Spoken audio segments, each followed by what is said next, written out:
Welcome back to the Crochet Crowd. I'm your host Mikey. Today we're going to learn how to do the Zig Zag Pip Stitch using a scarf pattern that I've developed for you. This here is a really interesting stitch. I've never done it before, and I've already created a sample that I've shown you on screen. And we're going to be using Red Heart Granny all-in-one square. So Granny all-in-one square, and this is called Grande.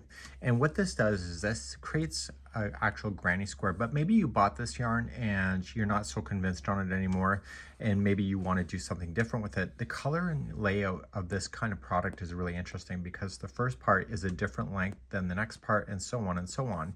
So it'll be changing colors as it wants to. So it's an easy way to be able to use one ball, one scarf. Your scarf is about 86 inches long, using a 5 millimeter size H crochet hook in order to play. So I'm going to show you how to do this stitch. It is a stitch repeat of 4 rows, and we're going to get into it right now. If you like the diagram, you could just follow the information link on there, and that's in the video description as well as a pinned comment. If you'd like to change the size of this particular scarf, if you want to make it kid size, it's multiples of 4 chains plus 2, so you go 4, 4, 4, and then when you're finally happy with the length of it, just add 2, and you'll have the balance in order to do this pattern. Let's begin. So let's begin. People are going to ask me what the color is. It's called Sterling. I was kind of curious about this one here because it's more of a monotone, and I'm going to create a slip knot to begin. And the pattern tells you to chain 302, but if you would like to change the size, it's multiples of 4 plus 2, so 4, 4, 4, and add 2 at the end. And that's what I'm going to do for the swatch. So 1, 2, 3, 4, that's 1, and then 1, 2, 3, 4, and 1, 2, 3, 4, and 1, 2, 3, 4. Now let's just say I'm happy with the length of this. I'm going to add 2 more, and that will keep the balance of your entire project so that you can do the whole thing. And that's going to be coming up next for row number 1.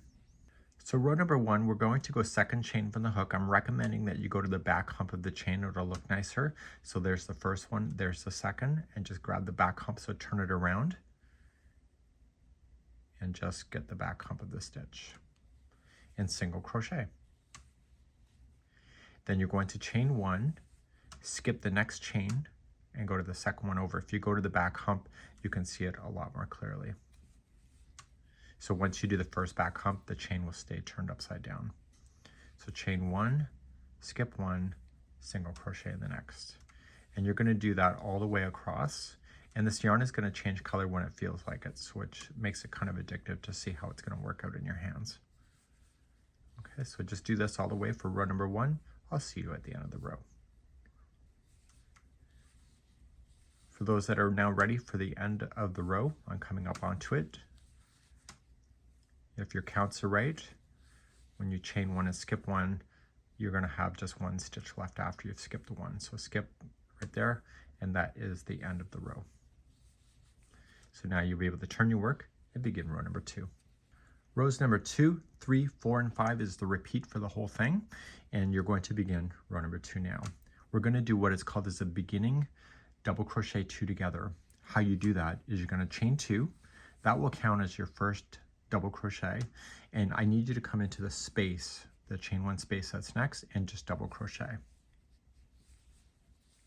So this is considered a beginning double crochet 2 together. So the chain 2 plus that makes it a 2 together stitch. We're now going to start working our way across. You're going to chain 1 before you move on, and you're going to use the last space that has been used already, and then the next space after the single crochet, and it's going to bridge over the 2 of those. So to do that, it's a 2 together double crochet. So just wrap the hook, come into the last stitch where the last leg of the stitch is, yarn over, and then pull through 2 and hold it. Come into the next space right here that I'm wiggling, and you're going to start with the double crochet again. So just wrap and come in through, and pull through 2 and hold. Once you see the 3 loops, you know that you're about to finish, and you're just going to yarn over and pull through all 3 loops. And what that's done is it's done a 2 together using the last space and then the new space. And then you're going to move on. To move on, you're going to chain 1, and then you're going to use the last space where this leg of the stitch was in, and then the new space. So just wrap the hook. It's a 2 together. Coming into the last space used, pull through 2 and hold. Come into the new space, yarn over and into the new space, pull through 2 and hold, and now you see 3 loops back on the hook. Pull through all 3. So chain 1, use the last space and then the new space, 2 together, double crochet.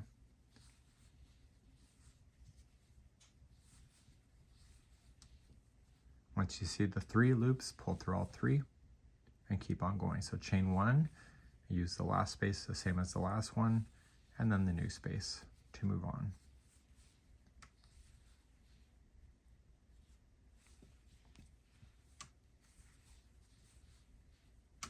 And then pull through all 3 loops.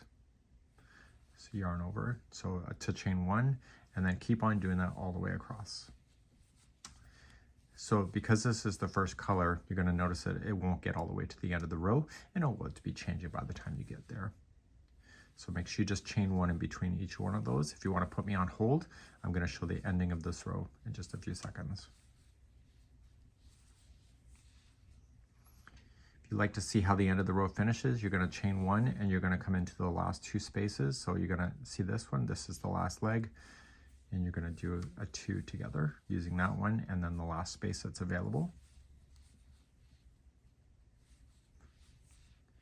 And then you're going to chain 1, and then you were going to use the last space where the leg is in plus the last single crochet as a 2 together double crochet. So going into the last space that was just used and then coming into the very end. And pull through 2 and hold, and then pull through all 3 loops to finish. So you can see it's a bit of a dense stitch. It's very much like your host, dense. And then we're going to move on to row number 3 next. Turn your work for number 3. Let's begin. As you begin, every other row is a single crochet row, but they're not the same.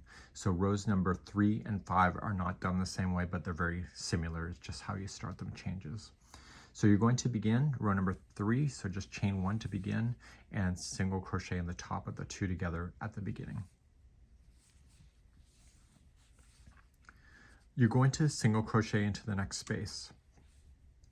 And then the fun and the quickness then starts for the remaining of the row into the last 2. So you're just going to chain 1, skip the next 2 together, double crochet, and go right into the space right after it, and single crochet. So chain 1 and just go to the next space. Chain 1, skip to the next space. Chain 1, skip to the next space. Chain 1, skip to the next space. Chain 1, skip to the next space. And you're going to keep doing this all the way to the end. So chain 1, you're going to come into the last space that's before the ending. And you have a 2 together double crochet that's at the end. You're just going to plop in a single crochet right into the top of that stitch. So just recall that on row number 3, the first 2 stitches are single crochets before you start jumping over stitches. And if you can remember that, it'll make your life easier. Let's turn your work and move on to row number 4. So let's begin. We're going to chain 3. That'll count as your first double crochet. And you're going to do a 2 together double crochet using the first stitch where this is coming out of. So it's the first stitch of the row and then the next chain 1 space. Do not chain 1 before you do that. So you've already chained your 3 as your first double crochet. Just going to reach on over it right underneath and then to the space and do a 2 together double crochet. Now you're going to work your way across with what you already know. So you're going to chain 1, use the same stitch as the last leg, and then the brand new chain 1 space. So just use your spaces. And when it changes color, that's what makes it really interesting.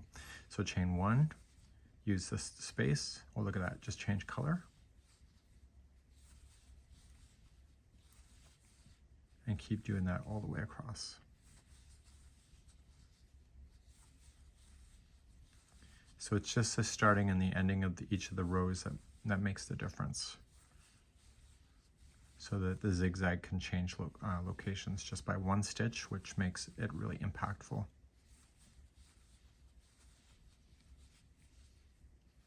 So if you're ready to go on to the very final, I'll show you how to finish.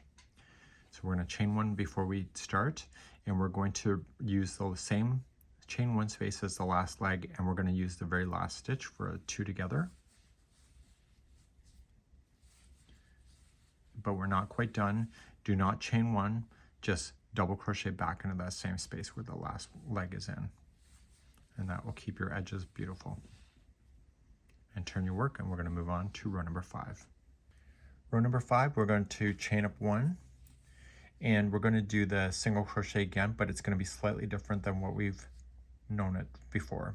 So we're going to single crochet into the first one, and we're going to start immediately jumping over the stitches that are full.